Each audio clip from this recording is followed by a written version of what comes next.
Gopijana-vallabha Jaya Girivaradari Jaya Yashodanandana Jaya Vrajajanaranjana Jaya Yashodanandana Jaya Vrajajanaranjana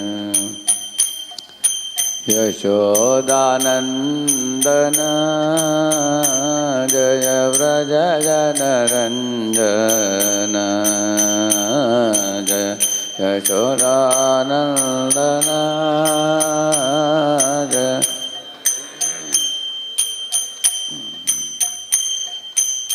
Yamunatiravanachari Jaya Kunja Vihari Yamunatiravanachari Jaya Hare Krishna Krishna Krishna Hare Hare Hare Rama Rama Rama Hare Hare Hare Krishna Krishna Krishna Hare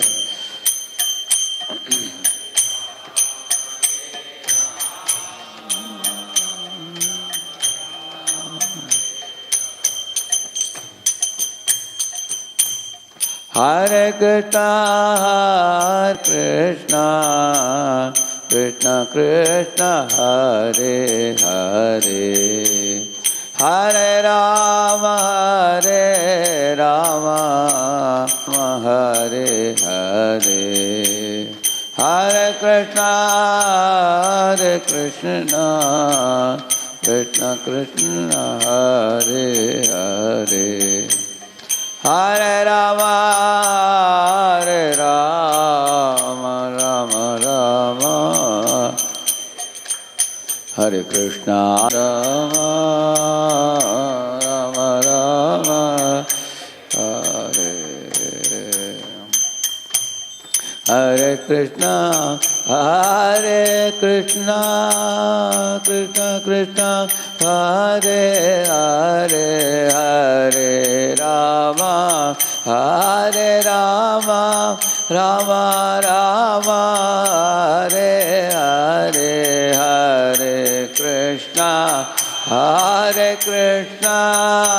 Krishna Krishna Hare Hare Hare Rama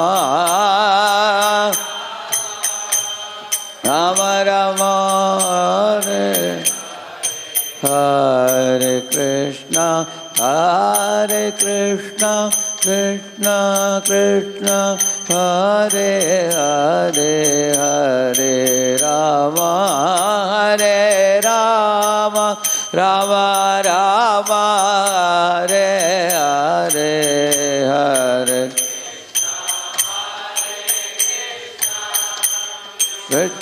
Krishna Hare Hare Hare Rama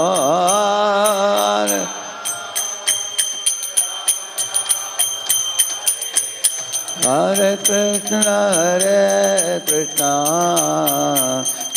Krishna Hare Hare Rama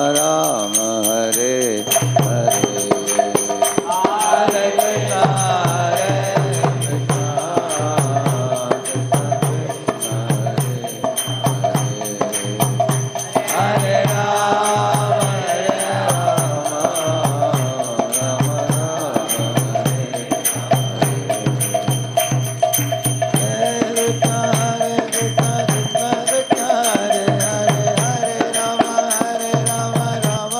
Hare Krishna Krishna Hare Hare Rama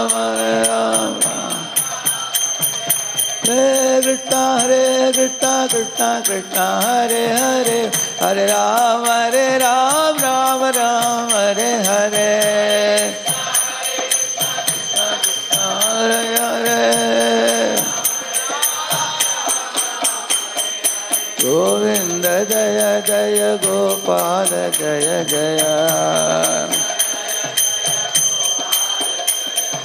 Radharaman Hari Govind जय जय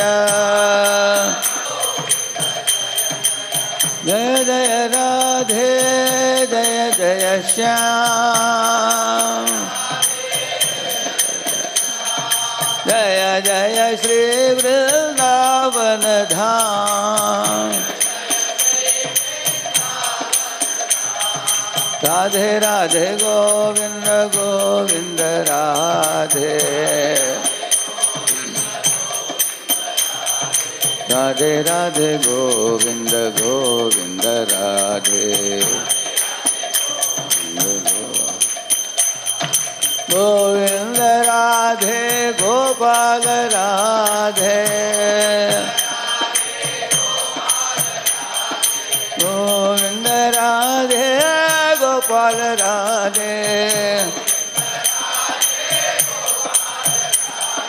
जय जय राधे जय जय श्याम जय जय श्री वृंदावन धाम जय राधे जय जय श्याम जय जय श्री वृंदावन धाम नित्याय गौरंग जय नित्याय गौरंग नित्याय गौरंग जय नित्याय गौरंग हरि बोल हरि बोल हरि बोल नित्याय गौर हरि बोल हरि बोल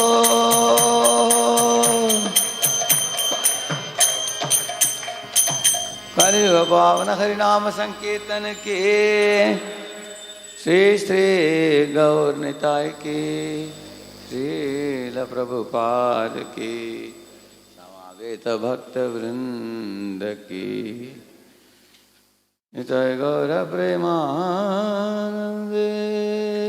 ओम अज्ञानतिमिरन्धस्य ज्ञानाञ्जनशलाकया चक्षुरुन्मीलितं येन तस्मै श्रीगुरवे नमः श्रीचैतन्यमनोभीष्टं स्थापितं येन भूतले स्वयं रूपः कदा मह्यं ददाति स्वपदान्तिकं वन्देऽहं श्रीगुरोः श्रीयुतापदकमलं श्रीगुरून् वैष्णवांश्च श्रीरूपं साग्रजातं सहगणरघुनाथान्वितं तं सजीवं साद्वैतं सावधूतं परिजनासहितं कृष्णचैतन्यदेवं श्रीराधा कृष्णपादान् सहगणललिता श्रीविशाखान्वितांश्च नमः ॐ विष्णुपादाय कृष्णपृष्ठाय भूतले श्रीमते भक्तिवेदान्तस्वामिनिते नामिने नमस्ते सारस्वते देवे गौरवाणी प्रचारिणे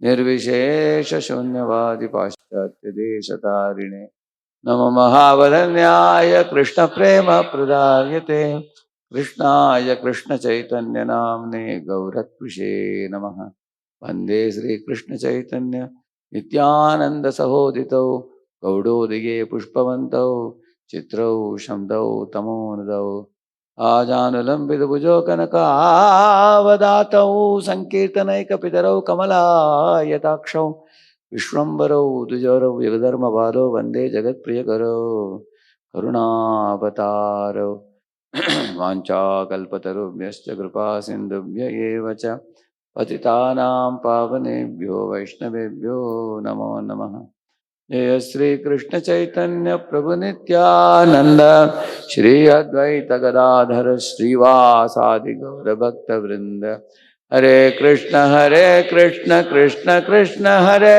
हरे हरे राम राम राम हरे हरे ओम नमो भगवते वासुदेवाय ओम नमो भगवते वासुदेवाय ओम नमो भगवते वासुदेवाय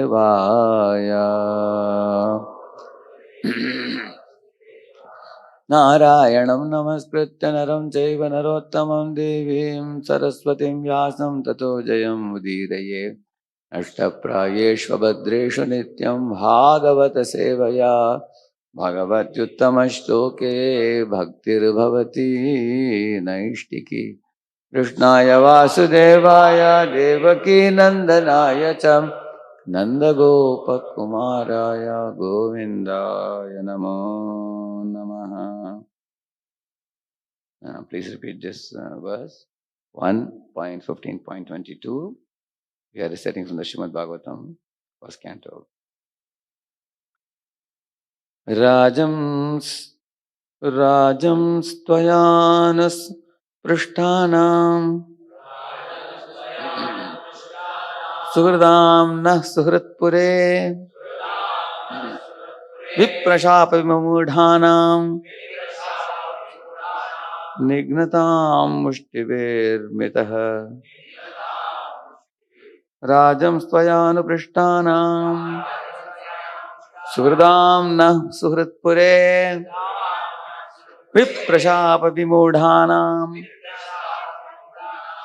nignatam mushtiver mitah.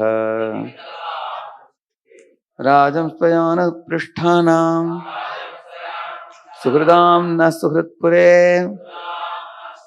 viprashapa vimudhanam nignatam mushtibirmitah.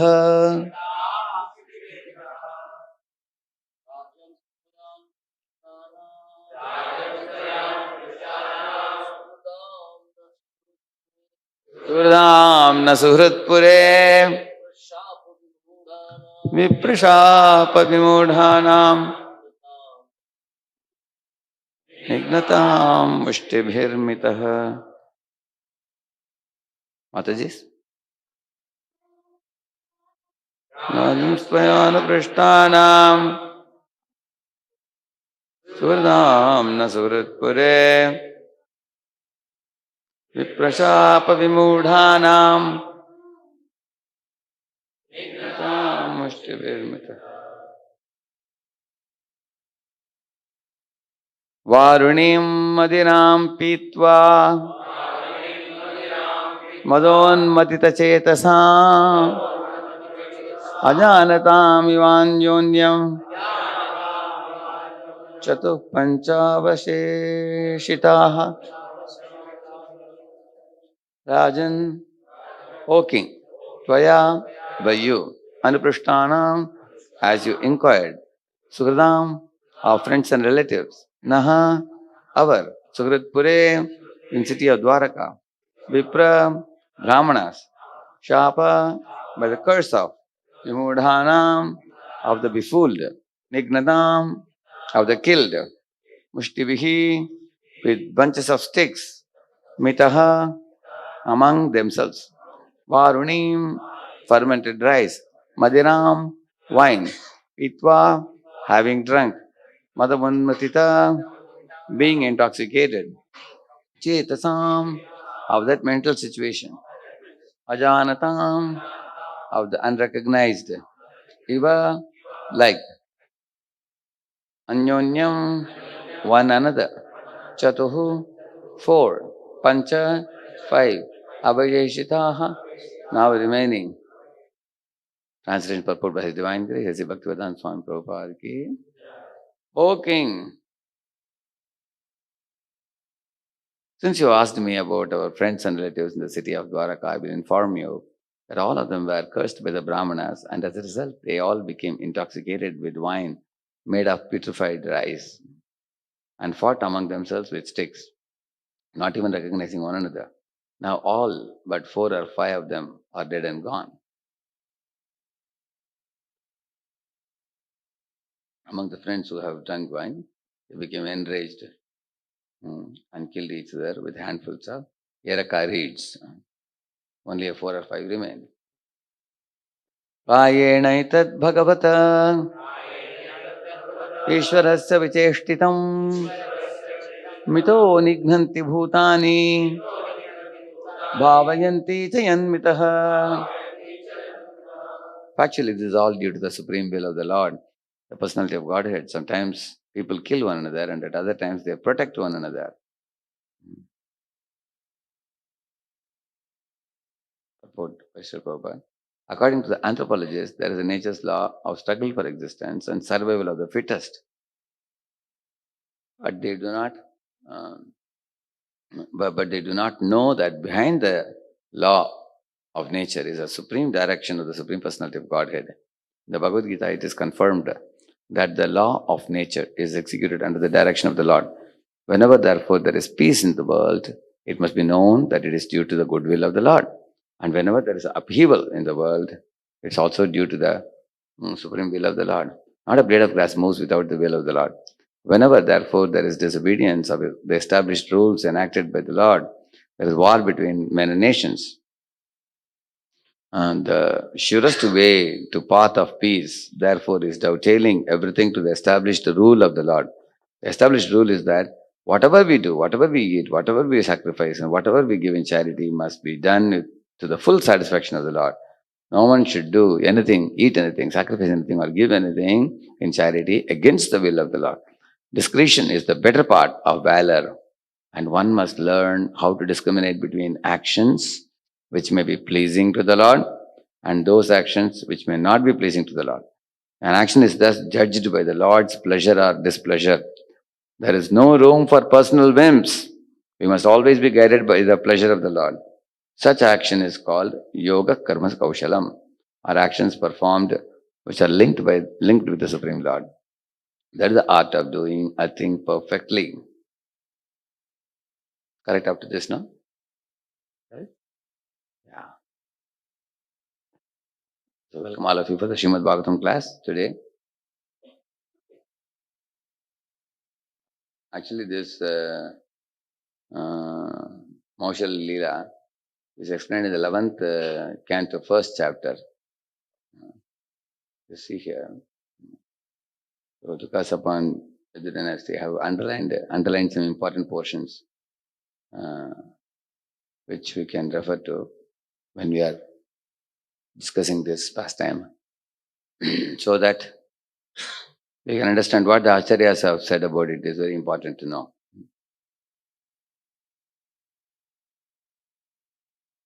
So in the verse which we read just now, there is one phrase called as Viprashapa Vimodhanam.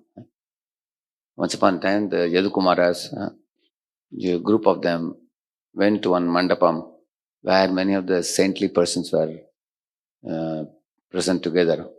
Narada was also there. So they covered the body of Samba. And then they took him, and then with artificial humility, playfully, they asked the saintly persons, here is a girl who is pregnant, but she is very shy to ask all of you whether she will get a boy or a girl. Can please all of you give a clue to her? So the Brahmana said, oh, you want to know who is going to be born? The iron rod will be born. Like that they said angrily. Because the saintly persons understood that these boys are teasing us. They have, their behavior is teasing behavior, improper behavior. So they got a viprashapa. Viprashapa vimudhanam, it is said.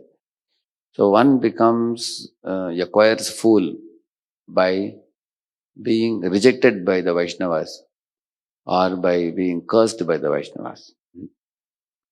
Or one becomes wise. Even a fool can become very wise, or a great soul when one is blessed by the empowerment by Vaishnavas. Just the opposite, you can see that. So you can imagine the Yadu Kumaras, they were born in Yadu dynasty. They were actually surrounding Krishna and lived a life of very great opulence. They brought the Sudharma assembly from the heavenly planets down to earth to make it as a parliament for Dwarka. And no demigods could protest. So they could bring the Sudharma assembly here. And the opulence of the Yadus in the world was so extraordinary. Nobody can equal them or surpass them. They were the topmost dynasty in the whole world at that time. With all these opulences in their hands, in their disposal, still this one small mistake happened with them, that they went to these Brahmanas and they spoke like this. The Brahmanas became unhappy with them. So one should not enrage the Brahmanas and Vaishnavas. One should not displease the Brahmanas and Vaishnavas. One should not take them for granted or be careless in dealing with them. One should not tease them, make a mockery out of them, thinking that hey, these are poor fellows, and they're homeless, they're penniless, and they are insignificant in society. Look at me, look at my opulence, how great I am. This kind of thought process is a erratic thought process. And so in this way, playfully, when they asked the Vipras, they cursed them. So, and then they were wondering, what is this? How can somebody beget an iron rod? But sure enough, when they opened the cloth, they found iron rod coming from the belly. So then they ran to Ugrasena, king. And they went and told the whole story to Ugrasen. Ugrasen said, my lord, it's a very big blunder. Okay, don't worry. You just crush it into powder and throw it in the ocean. So they didn't bring the news to Krishna at all. Krishna is not a small person, he's a very important person, but they didn't inform. Sometimes you find somebody commits a mistake and the matter doesn't go to authorities up because for various reasons. One reason is people try to bury it at this level only. So many things which are big blunders which are buried at the bottom level later on will surface. You will see that. So then when they did that, and then they thought it's done, we are done with it, we are free now.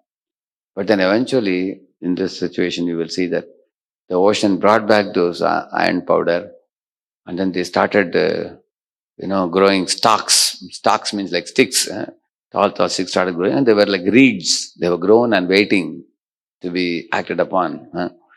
And this occasion, once when they went there, of course they gave a lot of charity also, it is said. They gave a lot of charity and everything. They have good souls, pious souls, punyatmas. But that doesn't free us from, the offenses we have committed. Even though one may be, like for example, Rahugana was a very, very pious personality. He was going to Kapilashrama to hear the Srimad Bhagavatam. So he was a very good soul. But somehow or other, momentarily he became afflicted by false pride and he lost his temper while dealing with Jada. You can see that. That's why the material world is a very dangerous place. Dhruva Maharaj is such a great soul. He had seen the Lord eye to eye and returned back with royal procession, and he was posted as a king on the throne. And he was a pure devotee. He has seen the Lord everything. Even after that, once he became extremely enraged with yakshas. One yaksha killed his brother and he wanted to wipe out the whole yakshas race, for which he was corrected by Swayambhu Manu. So Bharat Maharaj similarly goes to forest, and in the last part of his life, when he is about to go back to Godhead, his bhava and tears of love for Godhead is streaming down his eyes, and every morning he is looking at the sun and Surya Narayana, he is meditating upon the form of Narayana and chanting the Rigveda mantras in such a pure and pristine setting of the forest. Everything is wonderful. It appears that there is no problem. Now he is going to go back to Godhead. But then his compassion upon a deer turned out to be a misplaced compassion. And he developed attachment and got into trouble, and then had to end up becoming a deer for a lifetime. So one lesson we all learn is the path of Bhakti Yoga is a consistent commitment, not an occasional outburst. Just yesterday only we were discussing this point, the Bhagavatam class. Actually the consistency, just like for example you're driving a car, one brahmachari was driving a car from Pune to Mumbai. One problem is brahmacharis, they always go late night and get up early morning many times. And they do programs, So they had done some youth program which went on till 11:30, and then morning they got up at 4 o'clock, only 3.5, 4 hours of sleep. And that too, there was some Bhagavatam class in Bombay. They said, we want to go for that. Some Maharaj is giving, we have to go. So he was driving the car, Karjat or somewhere at one point of time, little bit he dozed. Little bit he dozed. So the sumo, like that, he fell into the wedge between the two roads, some kind of this thing. Just fell. There was an accident. Of course, nobody died and all, but people got hurt in that. So the point is, momentary lapse, big price we have to pay sometimes. Like Mataji is cooking in the kitchen, the curtain is flying in the wind repeatedly, and it is coming close to the fire. Some or other she is not, she doesn't have that presence of mind that the curtain is coming close and fire is here, anything can happen. But then when she is little neglectful, she goes out here and there, immediately the curtain catches fire. The whole kitchen is burnt down, charcoal black. You can see that. So, momentary neglect, big price one has to pay. You heard that accident which happened in the Dandekar Bridge, not Dandekar Bridge, that what bridge is that? Near the Sahagat. There's one bridge recently. One car went out of control. Pat. It hit almost 30 cars. It damaged. You heard that? Recently. Which bridge was it? Navle Bridge, yeah. Navle Bridge. Correct, Navle Bridge. One car hitting 30 cars, and some cars got dent, some cars got big damage also. Huh? So one momentary neglect of a driver. So one lesson we can learn dealing with Brahmanas, Vipras, Vaishnavas, we always can be on the careful side. You see, this Indradumna Raja, he had done his, what do you call it?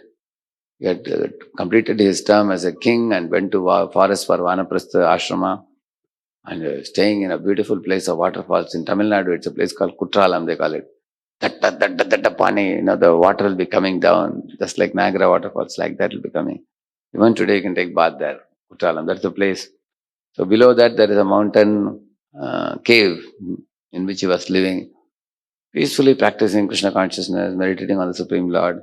Everything is wonderful, and he's a peaceful, pure soul, very peaceful minded. Life is going on.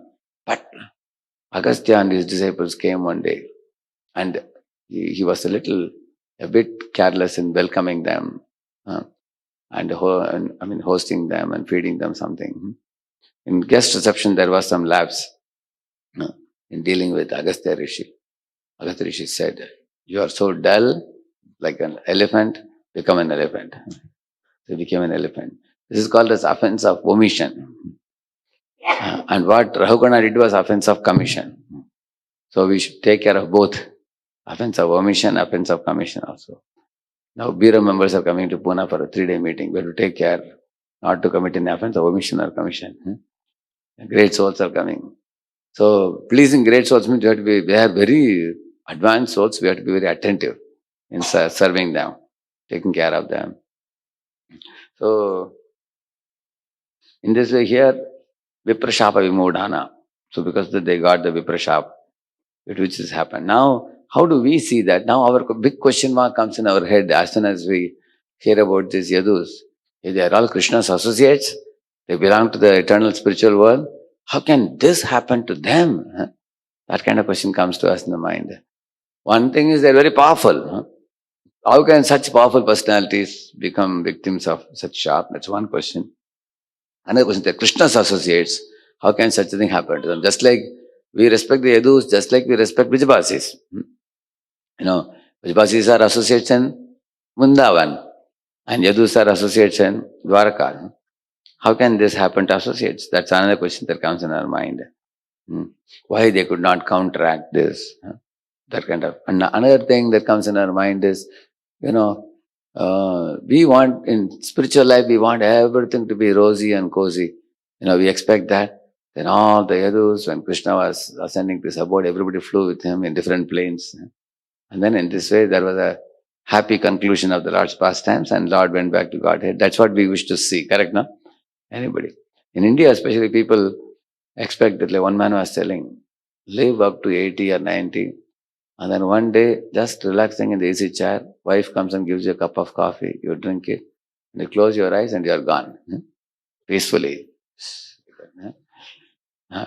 At home, so that, with everybody, and also Krishna Rama Govinda, you did puja in the morning, everything is over, you just sit peacefully. On the other hand, you find sometimes a person is getting cancer, he is bedridden, body is paining severely, he has to be taken to pain management hospitals, so many injections and so many bunch of medicines, passing stool, urine in the bed, nobody wants it. And such old people say that, let me quickly get rid of the body. So, of course, we say man proposes. So, we may have our own expectation of how things should be rosy and cozy, but material world is always a place of upheavals, Prabhupada says. Upheavals are very natural, he says, in the material world. So, therefore, let us see what is the answer that Acharyas give for these questions. Here he says here, if you see the underlined portion, actually I read it several times and I underlined vital portions. Lord Shri Krishna expertly arranged the great Kurukshetra battle between the Kurus and Pandavas and thus removed to a great extent the earth's burden. But the Supreme Lord, whose influence is inconceivable, was not yet satisfied because the continued presence of the undefeatable Yadu family, the Lord desired to bring about the destruction of the Yadu family so that he could completely wind up his pastimes on the earth and go back to his own abode. Now, what is that undefeatable Yadu family? Jiva Goswami has explained very beautifully. You know, one of the Acharyas says that the Yadus were undefeatable, they were extremely powerful. Krishna thought that if I leave them and go, after I am gone, and in case they become irreligious, they will become a big thorn in this world. That is one part, one thought process said. Another explanation given is the Yadus will not be able to tolerate the separation from Krishna when he ascends to his abode. And due to not able to bear the separation, they will become uncontrollable in their behavior. And that uncontrollable behavior will cause problem to the world. That will become a burden to the world. That is another point also that is said. And by Krishna's desire, many great sages headed by Narada and Vishwamitra assembled at a holy place named Pindaraka near the city of Dwarka. This is the instance I was telling you. Yeah. She will give birth to a club that will destroy your family. Like that they said. Yadu was frightened by this because immediately lifted the garment from Samba's abdomen and found a club. And then all that I told you. Within the ocean, a fish swallowed the last remaining lump of iron and the waves carried all the bits of ground powder to the shore. Actually, and what the fish had taken, that was the lump which was used by Jara later on to send an arrow to Krishna's lotus feet. So you will see that one thing with Lord Krishna is, he lets the world take its course. And he will not try to interfere with the functioning of the world. You will see there are 33 crore devatas. Krishna will let them do their duties peacefully. He will not interfere unnecessarily. As leaders and managers, we also have to learn from Krishna not to interfere and do micromanaging when people are already doing something. And therefore, it is said in management also, get intelligent people first, don't get fools. Get intelligent people and hand over the service to them and allow them the freedom to think and do things very effectively, very nicely, without constantly micromanaging and spoiling the show. So Krishna also gets very qualified demigods to hold different administrative positions in the world, and they all do their work, and he doesn't come and interfere with it. And when he comes, you will find that, for example, the Vipra's curse that the Yadu dynasty be destroyed. And Krishna said, I am also born in Yadu dynasty. So whatever is applicable to my associate should also apply to me. Therefore, he allowed Jara to hit that last piece of lump at his feet, in order to prove that the Brahmana's word should not go in vain. You can see that. Yeah. So, where they were planted, eventually they grew into grove of canes. Fishermen caught the fish. The hunter named Jara used the iron lump found in its belly to fashion an arrow. Although the Supreme Lord, Lord Sri Krishna, understood what was happening, he did not wish to do anything to counteract it. Rather, in the form of time, he sanctioned these events. Now, actually, Krishna is very, very inconceivable. Therefore, we will need a proper explanation of the acharyas to open our eyes to understand the reality. Otherwise, on our own, we won't be able to understand.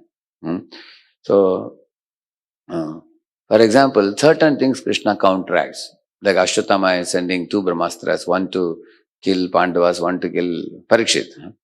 Now, Krishna is cancelling both. He is counteracting. Correct, no? Now, Arjuna took a vow to enter the fire if he couldn't kill Jayadratha on that evening. So, Krishna counteracted it. You will see that. And Bhishma is throwing volleys of arrows on, Arjuna. He knocked down the horses, knocked down the chariot. Arjuna is out of the chariot. And Arjuna just couldn't even pick up the arrows and place it in the bow and attack back, because Bhishma is just like showering volley of arrows. And Krishna thought, what is Bhishma doing? It seems he is determined to kill Arjuna today. Then Krishna immediately counteracted it. How he did? He became a Ratangapani. Picked up the wheel of a chariot and started charging against Bhishma. He ran to Bhishma.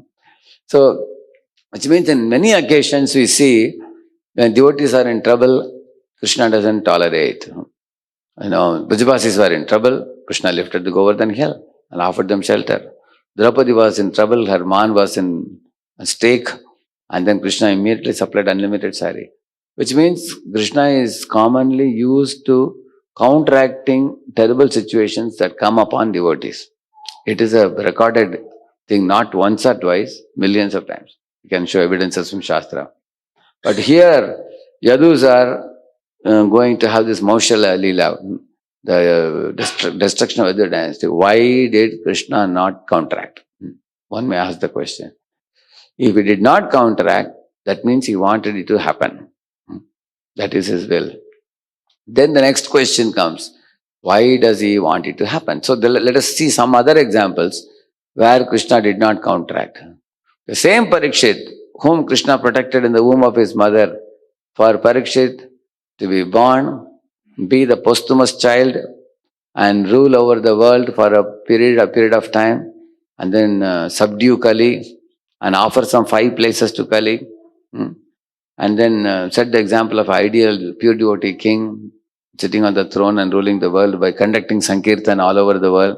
At the time of death, when Parikshit was cursed to pass away in 7 days, did Krishna counteract it? He didn't.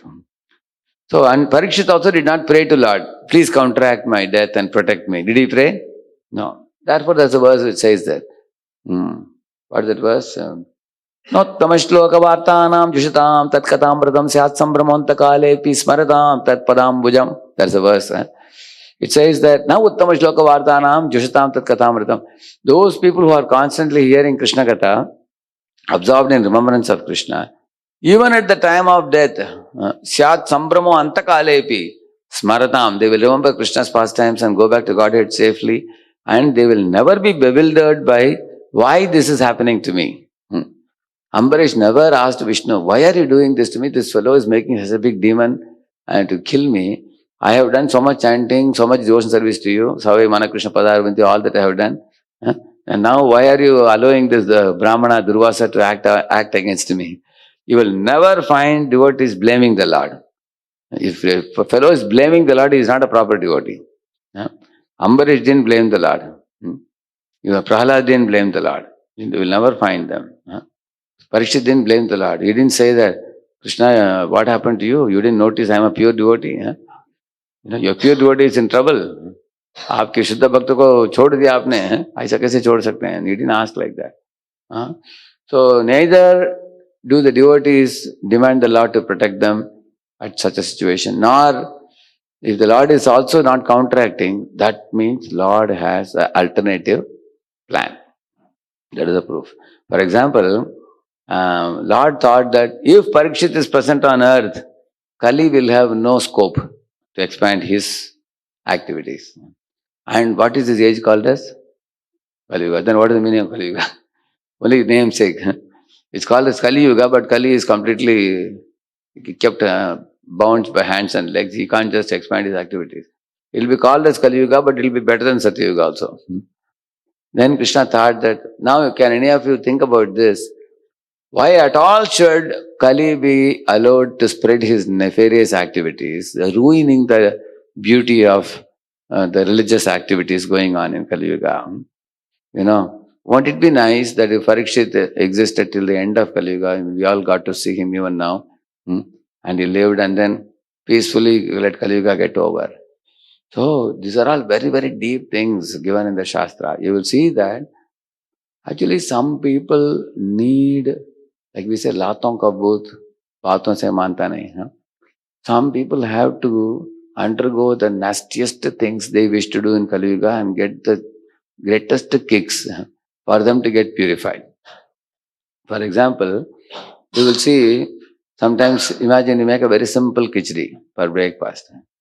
Somebody eats khichdi because it's not very up to their expectation. It is not, tikka is not there. Then they call some dude and ask, is there some achar or something? Some pickles. They say, no, the pickles got over. And they eat it. Still not satisfied. When you're not satisfied, then you eat more quantity to somehow make up for this thing. But after that also, when they got up from the breakfast, somehow the day doesn't go well for them. They feel, today kuch maja nahi aaya. Because when mind is not satisfied, no? When the tongue is not satisfied, mind is not satisfied. When mind is not satisfied, we become irritated with everybody around. For small, small things, you get irritated because the prasadam was not good. Therefore, Prabhupada said, if you want to make devotees happy, prasadam should be top class. If prasad is good, anything else they will adjust. No problem. You know, okay, this was not there, that was not there, that's all right. But what should be pakka? Yeah, you can see that. So now in the prasad, as I told you, somebody in Sattva we can eat very bland, no problem. But if somebody in passion or ignorance, they need that, taste for the tongue. Therefore, the Kali Yuga also, you cannot get these jivas through Kali Yuga, keeping them in Sattva mode, very beautifully in Sattva Guna mode, and then send them back to Godhead without purifying their anarthas. It is just like sometimes, we get a large number of boys for a camp. I was saying that in one of the camps, a lot of youths had come, very new youths. 3 days, 2 days, 3 days, you try to put them through the program. In between the program, they go outside and lying outside. Correct? No? Why they lie outside? Because, they are not meant for such pure activities. Correct? No? They are only used to DJ, all kinds of nasty activities. That they need that passionate activities to, pacify their raging minds. They need that. So that is why everybody has a different food, correct? No? Tamogani people have their food and Rajogani. Food not only is this food, all the different senses. So Kali Yuga is designed by the Lord in such a way that, the people who haven't passed in Satya, Treta, Dwapara, they only come to Kali. So if they have come to Kali, if they're able to come to Krishna consciousness, that means that term is getting over in the material world. They have come to Krishna consciousness. Prabhupada says, for a devotee, this is the last body. You finish this and go back to Godhead. But if somebody is not able to come, that means they need a little more purification. And the little more purification will mean that they have to indulge in some, like there are many patients, you may be aware, doctor tells them you are diabetes, you cannot eat sweet, but they will not obey. They will eat sweet and again go doctor and say, doctor, I can't stop eating sweet, you give me some medicine to get me better. And the kind of medicine they have to take will have a lot of side effects. They suffer that also. I have seen old people also taking a big plate of varieties of items in prasad. How will they eat it and how will they digest it? Only God knows. Because they put everything and say, Vaishwanar, now you take care now. Because Krishna says, Aham Vaishwanaro Bhutva. You put everything and pray to Krishna, Lord, you take care of my belly now. So the greed of the living entities makes them, enjoy temporarily and suffer bitterly later. And they have to go through that because of their desires. So therefore Lord knows, He allowed the Kali to spread his fangs in all direction by removing Parikshit from the scene. If Parikshit is not there, then Kali can do his job. And then all the living entities who need to be Latangabhut will get Lat and then they get purified. Without Lat, they won't get purified. Correct now. Otherwise, why sometimes I used to think when I was a small boy, why jail at all should be there, You just call the thieves and tell them don't steal, be a good person, I used to wonder, why should police people have the stick and the gun and all these things, I would think that, if I am allowed to go to jail, I will make them sit in a class and tell them the right thing. See, if you do this, you will suffer. Don't do this. If life was so easy, there would be no need of jails. But living entities are not, some living beings are latang abut. They need that jail. They need that beating, yelling, shouting, kicking, all these things. After that, they will get the akal, they will get the buddhi after that. So, therefore, the Lord removed Parikshit from the scene, and Parikshit also understood it. Okay, if I am there, Kali will not do his job. Lord doesn't want me here. He wants me to go back to God. He understood it, that he was ready for it. So neither the devotee protests against Lord's plan, and the Lord also doesn't counteract the apparent danger that comes. Why am I using the word apparent danger coming in the life of a devotee? For a devotee, there is no danger at all. Even the so-called dangers, what the other conditioned souls may consider as danger, is only danger for the conditioned souls. Because for a devotee, the only danger is lack of Krishna consciousness or lack of association. The Prahlad Maharaj says that, Trasto smyaham grabana vatsala dustaho gra samsara chakra grasitam pranita baddasva karma virushattamate grimulam prito pavarga sharanam bhayase kadano. In that verse he says that, Trastosmyaham, he says, I am very afraid, he says, of bad association of non-devotee atheists who constantly criticize you, my Lord, and when they criticize you, it is piercing my ears. I cannot tolerate anyone talking ill of you, he says.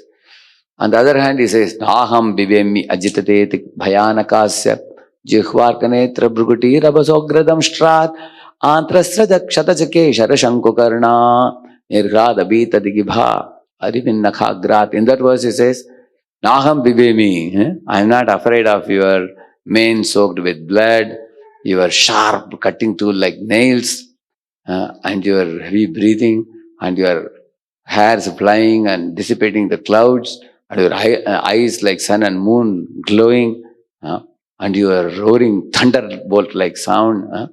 None of it is frightening me because you are a personification of love. So he says, what I am not afraid of, what I am afraid of, both he is saying. Which means, devotee is least afraid of death. Because devotee knows very well, just like the cat and the kitten example Prabhupada gives. A kitten knows very well that my mother will pick me up by her mouth and transfer me to another place. Whereas for the same mouth of the cat becomes death personified for the rat. Mrityu sarva harascha. So devotee has no fear of death, and for a devotee, just transfer from one place to another. So Lord transported all the Yadus back to Godhead by this method. And regarding that, very nice explanations are given here. If you read I will just show you some of the points.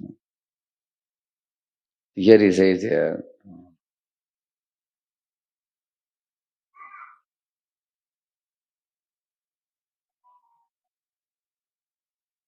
this is the first point. I have written down some 7 or 8 points, 12 Acharyas. Now quickly we'll go on by one. First is familiarity breeds contempt. Please read this. What person?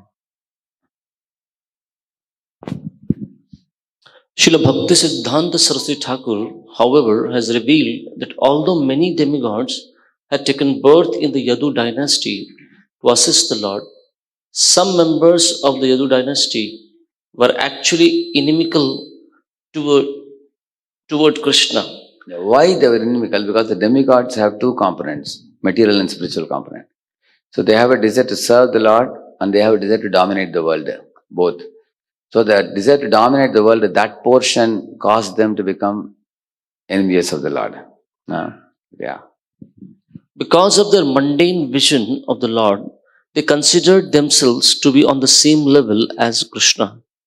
Having taken birth in the family of the Supreme Personality of Godhead Himself, they had inconceivable strength, and thus they misunderstood Krishna's supreme position. Having forgotten that Krishna is the Supreme Personality of Godhead, they would constitute a great burden, and consequently it was necessary for Krishna to remove them from the earth. This is a popular saying that familiarity breeds contempt. To destroy the contemptuous members of his own dynasty, the Lord caused a quarrel among them. For this purpose, he arranged for Narada and other sages to display anger against the Karshnas, the members of his family. Means those are followers of Krishna. Those are followers of Vishnu are called Vaishnavas. Those are followers of Radharani are called Gaudiyas. Although many Yadus who were devoted to Krishna were apparently killed in this fratricidal war, Lord Krishna actually returned them to their original positions as universal directors or demigods. It is the Lord's promise in Bhagavad Gita that He'll always protect those who are favorable to His service. So,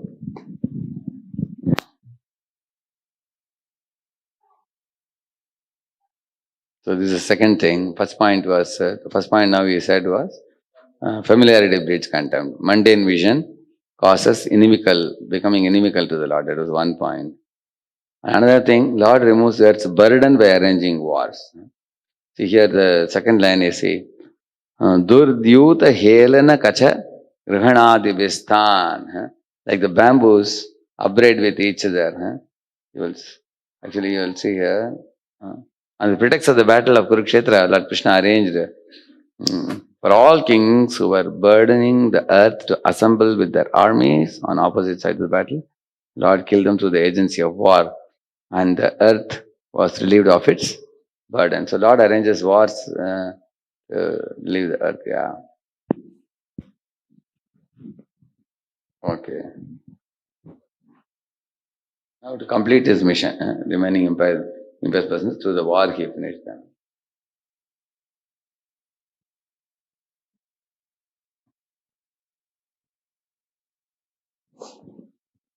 Here another point is coming. Bhakti Thakur's point. What is that? Bhakti Thakur says, misrepresenting Lord's will. Lord was afraid that they should not misrepresent my will. Correct, no? That was one of his concerns. What is that? Whimsical? Whimsical behavior. Whimsical? Behavior, most probably. Behavior, because of intimate associates, yeah. Okay. Here Lord is thinking, let's read the translation, full translation. The Supreme Personality of Godhead used the Yadu dynasty, which was protected by his own arms, to eliminate the kings who with their armies had been burden of this earth. You know that verse?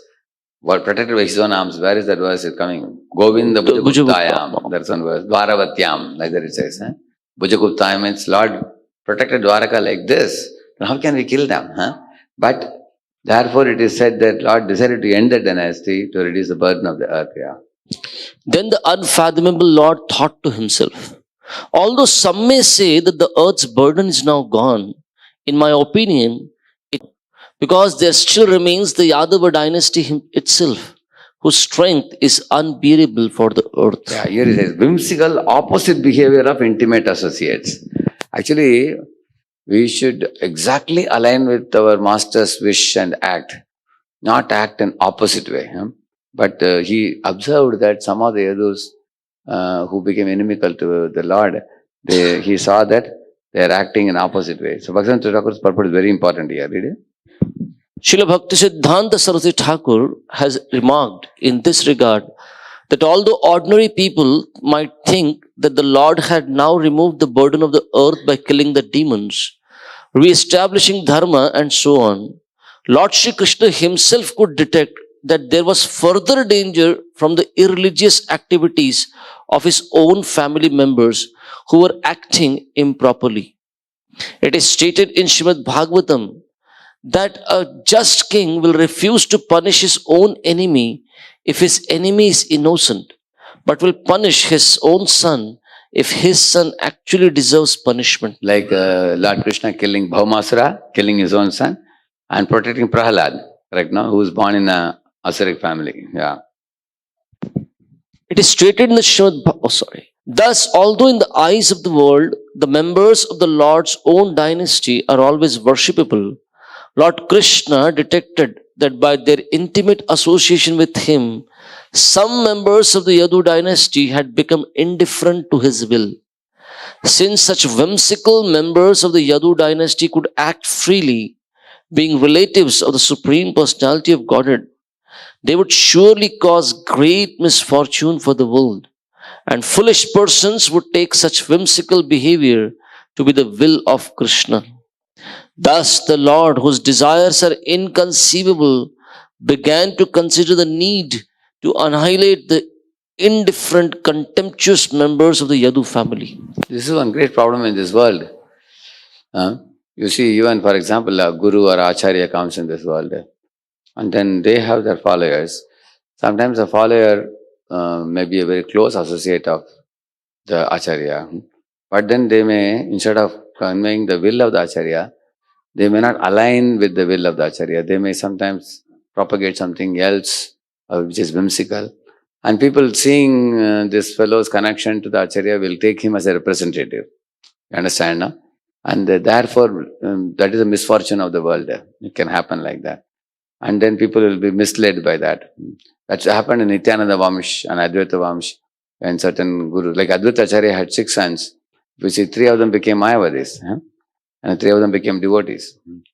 So you will find that sometimes even in a lineage it can happen like that. So that is a great worry for any master, that his followers carry the same vision, mission, and they convey. Like Prabhupada, for example, is emphasizing so much on book distribution and preaching and expanding the movement. But there are some people now who are overemphasizing on being like Bhajananandis. Just study the scriptures and become more like a Babaji, chant more, study more. This was not Prabhupada's mood. It's completely against Prabhupada's mood. Prabhupada never said you chant plenty of rounds and just purify yourself. Nowadays, the people celebrate chanting too many rounds. Somebody chanting 64 rounds. One fellow was brought to Prabhupada in Vrindavan. One fellow said he knows Bhagavad Gita A to Z, all the 700 verses. Any verse, Prabhupada, you tell the first word, he can recite the whole verse. Prabhupada was writing something, he just looked up and said, send him to kitchen, ask him to wash the pots. He said he didn't take it very seriously. Prabhupada was never fascinated by memorizing of shlokas or chanting of too many rounds like Haridas Thakur, or sitting within the four walls and doing one's own study and bhajan. Prabhupada actually wanted us to go out and do something. So now, like yesterday, I had a seminar in a company in one electronics, flash electronics. We had a seminar and they took some 360 books. They took Patha Perfection book. So nowadays I have decided that even if there are preaching programs, we are going to many places, we should always be very attentive to find out whether along with our lecture we can also push Prabhupada books also. Like evening we had a couple of programs yesterday in Koth Road. So both the places, some 5-6 Bhagavatam sets, CC sets went. So we are giving one lecture, maybe 1 hour or 1.5 hours. Along with that, some sets of Bhagavatam also goes, because that will do a greater service than our lecture. Prabhupada said, what can your 2-minute talk do? But if you allow me to preach my purports, then I can enter their hearts and cleanse their hearts, which we don't have potency to do that. So therefore, we should know the mood of the Acharya and adopt that mood. Even if we don't have that mood, we have to adopt that mood. How His Holiness Sachibudas Maharaj talks about that. He says, Sachibudas Maharaj says, I am a little shy person and I don't like to, enter into the privacy of other people. So once he went to a park and people are all sitting and drinking air in the park, relaxing along with their family members. So Sachibudas Maharaj went with his books to distribute. He thought, should I spoil their happiness by pushing them to buy these books? He was hesitant. Then he's saying to himself, but what would Prabhupada do if he is here? Prabhupada would definitely go to these people and say, you want them to be peaceful, but they're peaceful in their illusion. So you have to penetrate into their illusion by showing them a book. So, okay, if you are a very polite and soft-natured person, go to the people and speak politely. Sir, Hare Krishna, how do you do? Is everything fine? You enjoy the park? Yes, I'm enjoying. Please enjoy this book also. You know, you know. So, actually, Sachibuddha Maharaj very beautifully writes in one of his books, he says, we have to change our nature. If it is not natural to us to take the books and hit the street, we may think it's a very aggressive movement, all the time. Go out and distribute books and preach. Some people say, we need time for family, we need to be a little peaceful also. Actually, in the purpose says why this world is called a samsara, because in the waves of the ocean, nobody can be peaceful. Nobody can be peaceful. Even if you have a boat also goes like this. You have seen that? Have you ever seen boat sitting like you are all sitting now? Can it be peaceful in the boat? Boat just like this in the middle of the ocean. Boat also goes like this, sometimes like this, sometimes like that it goes. So you don't expect smooth sailing in this world. Prabhupada writes in one purport line, Bhagavad Gita. Don't expect Actually, no, if a devotee says, Prabhuji, my life is in perfect balance, he is in Maya, you will see that. How you will see that he is not doing much. Actually, he has capacity to do more, but he is not doing. Actually, it is artificially you can make a balance for some period of time, but you cannot be always in balance. Some balance will always go. Hmm. Actually, those people who claim to be in balance, they have compromised on spiritual activities. So he says that His Holiness Gauravad Maharaj says, if somebody is fat and not dancing in Kirtan, he says balakapati. He has bal but is not dancing. Similarly, somebody has money in his pocket but is not giving charity. He is accumulating money. He is called a dhanakapati, he says. Actually, we should experience a pinch in spiritual life. Then only, we can attract Krishna. Krishna says that, oh, this devotee is sacrificing so much for me, then I will go an extra mile in giving my mercy to this devotee. So, now we are running out of time now. Okay, now, see here, another point is, if it is impossible for anyone, even the Lord's own family members, to understand the Lord's will completely. That's the third point. What is the second point we read now? That is, some of the members of the Yadu dynasty they turned against the will of the Lord, the demigod component. Whimsical behavior, that's second one. The first one is Atiparichayata Vajna, familiarity breeds contempt. Second point is whimsical behavior of some of the Yadus. And the third one is, we cannot understand the Lord's will completely. Yeah. Here is Sridhar Swami is quoting, Bahubihi means kill them in four-armed form. That means actually, this is orchestrated by Lord himself, he is saying, Sridhar Swami. By his own arms, the same arms with which he protected, he finished their term in the material world and took them back. And then he says, Sridhar Swami says, the original form of Krishna as Govinda is two-armed, but it was by the plenary portion of four-armed Narayana that the Lord killed all the demons on the earth and ultimately removed the burdensome members of his own family. Why he is saying that? Krishna cannot do that. This is Krishna's expansion form, which is Vasudeva form, in which he performed this lila. Because if you see what happened to Vijaybasis, that was a very smooth transition. You know that? The whole Vijaybasis, Krishna took them to spiritual abode. He showed them Golaka Vrindavan also, which was same as Bhauma Vrindavan, and later on, the last part of his life, he took all the Vijaybasis back home, back to Godhead directly. He didn't have to do this process. But for Yadus, he had to do this in what? How many armed form? Four-armed form, like that he says. Then one more point he says here, why didn't they oppose the Lord in his plan to remove from them from the earth? Therefore, the word aprameya is used, which indicates that it's impossible for anyone, even the Lord's own family members, to understand his will completely. That's another point. So, four-armed form point is the third point. The fourth point is nobody can understand the Lord's will completely. Even the explanation we are giving is to some degree, we are understanding by the Acharya's help. On our own, nobody will be able to understand his inconceivable plan. Then Jiva Goswami has given another reason for the destruction of the Yadu dynasty. Here he says, he emphasizes that the activities of the Supreme Lord should never be taken to be ordinary material activities, nor are the Lord's associates ordinary persons. Although Lord Krishna apparently incarnates in this world for some time and then goes away, it should be understood that the Supreme Lord is eternally situated with his entourage in his various abodes in the spiritual sky, such as Goloka, such as Gokula, Mathura and Dwaraka. The members of the Yadu dynasty are eternal associates of the Lord, and therefore they cannot bear to be separated from the Lord. Since Krishna was preparing to give up his earthly pastimes, if he were to leave the Yadu dynasty on the earth, they would surely become so disturbed by his absence that in their highly agitated state of mind, they would trample and destroy the earth. Therefore, Krishna arranged the disappearance of the Yadu dynasty prior to his own disappearance. Like that, Jiva Goswami gives this fifth explanation. Correct, no? So, and then Jiva Goswami concludes that ultimately the members of the Yadu dynasty are never to be considered irreligious. Like that he says. We should not think like that, he says.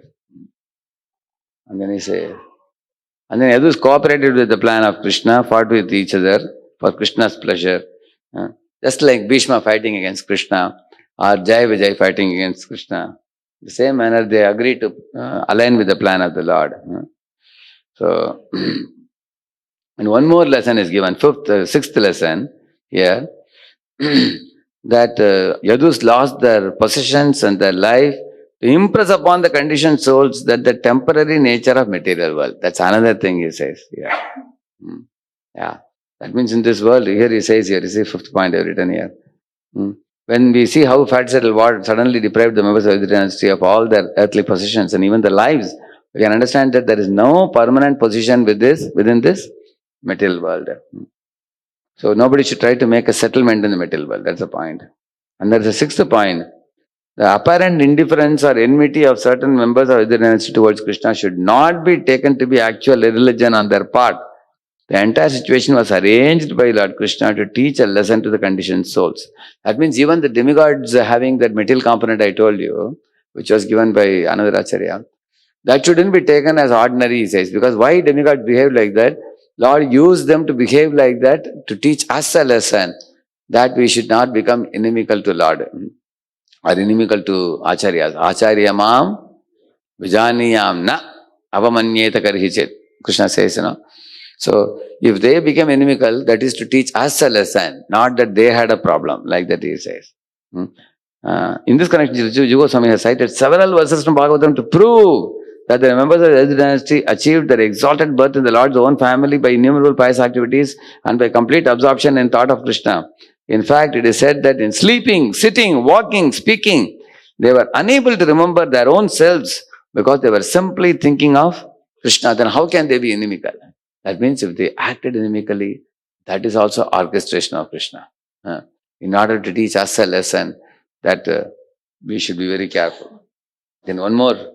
The setting of the sun does not mean the end of the sun. It means that the sun is out of our sight. Similarly, end of the mission of the Lord on a particular planet or universe only means that he is out of our sight. The end of the dynasty also does not mean that it is annihilated. It disappears along with the Lord out of our sight. That's another sun example. Yeah. See, Bhagwan Thakur has pointed out that ordinary people, hearing of the advantages of the Yadu family, might think that the heroes of the Yadu dynasty are worshipable as Krishna or that they are independent controllers. In other words, people polluted by Mayavada philosophy might see the Yadu dynasty as being on the same level as Krishna. Therefore, they establish that even the most powerful living entity can never be equal or can surpass the Lord Krishna arranged for the destruction of Yadu dynasty. You understand now? Some people ask, what about Pradyumna? What about Aniruddha? What about are they all as worshipable as Krishna? To make the descendants of Krishna equal to Krishna, that would be faulty Mayavad philosophy. So Krishna wanted to show that although Yadurana people are powerful, they are not equal to me or greater than me. That's another reason he has said. Yeah.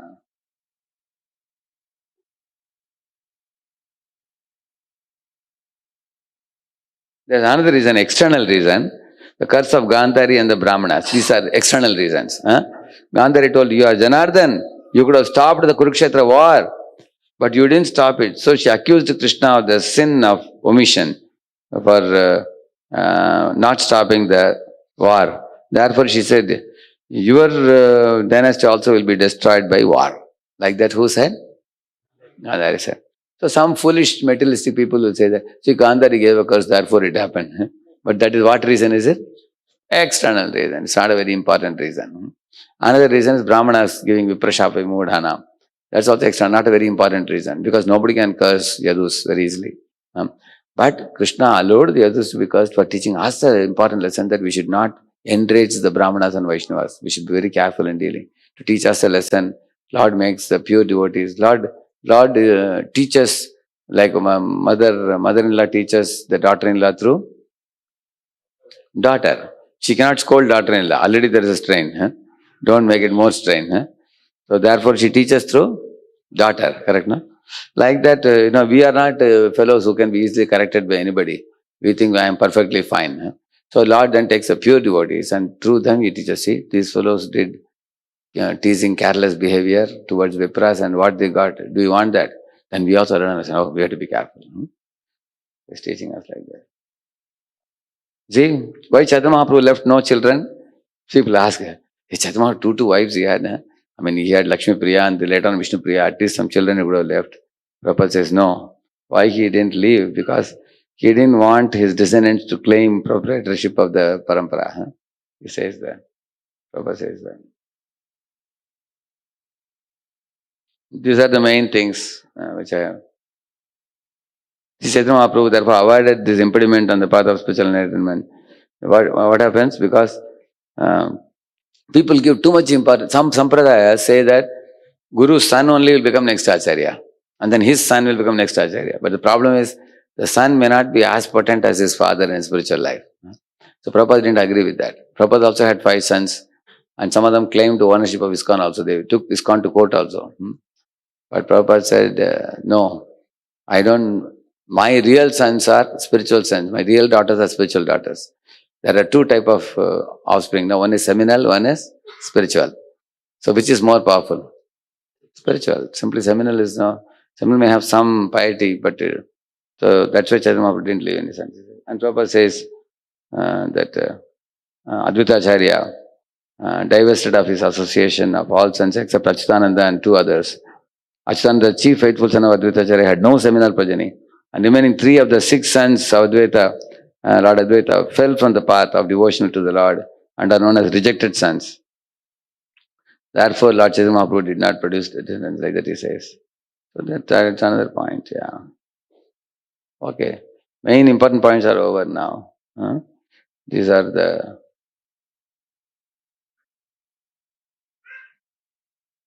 So you got an idea now.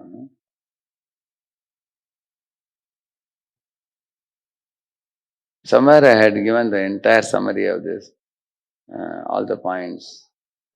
Lastly, same chapter. Sometimes I put all the points together. What is the number? What is the last book of this chapter? Here? No. I think second chapter end, I think. Here also there were some points. So anyway, but you all got it. Most of the points are covered. Okay. What is the second chapter, last verse?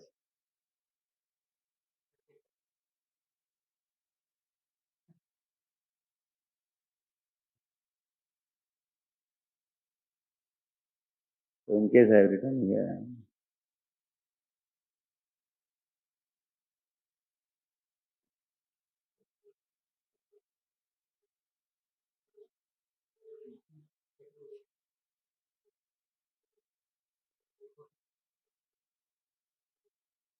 So in one place I had put it all together.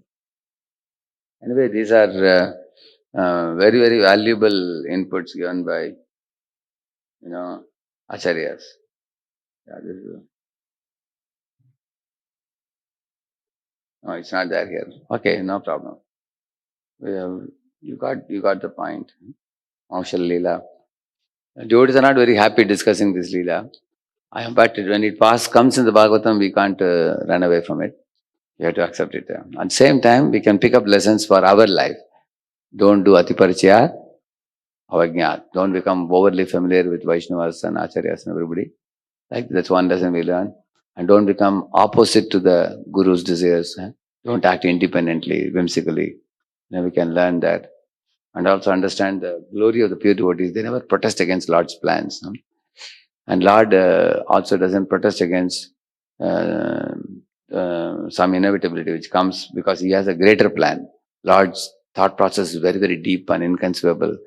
We are conditioned souls, we can't understand unless Acharyas explain it. So many, many lessons we learn from these things. Grantaraj Srimad Bhagavatam ki